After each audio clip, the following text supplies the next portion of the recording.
Pragati Goyal and I will discuss Chapter 6. Motivation is overrated. Environment often matters more. Of the book Atomic Habits by James Clear. Environment plays a major role in changing your habits. Sometimes only inner motivation to do something does not help as much the outer surroundings do. It is natural that you will want to have cookies if you find them on the kitchen table, even if you had no plans of having cookies beforehand. People often choose products not because of what they are, but because of where they are. Your habits change depending on the room you are in and the cues in front of you. The most common form of change is not internal but external. In the church, people spontaneously start talking in whispers. Every habit is context dependent. A psychologist, Kurt Lewin, wrote an equation which explains the above concept. Behavior is the function of the person in their environment. The same concept can be applied in sales through a phenomenon called suggestion impulse buying, which is triggered when a shopper sees a product for the first time and visualizes a need for it. Customers will buy products not because they want them, but because of how that is presented to them. The more obviously available a product or a service is, the more likely you are to purchase it. The most powerful of all human sensory abilities is vision. Thus, visual cues largely influence our daily behavior. It's easy not to read a book when it is inside the closet.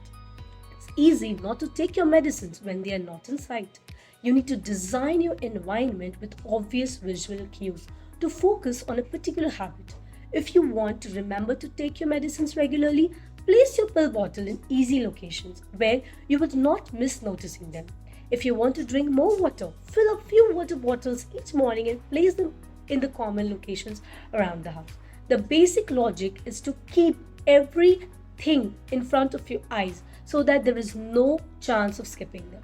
The author also recommends another strategy to develop good habits easily. It is easier to build a new habit with a new context than to build a new habit in a place where there are many other already existing cues. It can be difficult to go early if you watch television in your bedroom each night. Take a break from space where you work daily. Try practicing a new habit in a new location. If that is not possible, rearrange your current space. Create separate spaces for work, study, exercise, etc. Whenever possible, avoid mixing the context of one habit with another.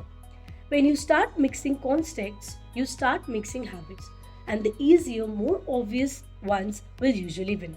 Here's a chapter summary. Small changes in context can lead to large changes, can be behavior over time. Every habit is initiated by a cue. We tend to notice cues that stand out. Make the cues of good habits obvious in your environment. It is easier to build new habits in a new environment because you are not fighting against the old cues. We have come to the end of the chapter. Thank you.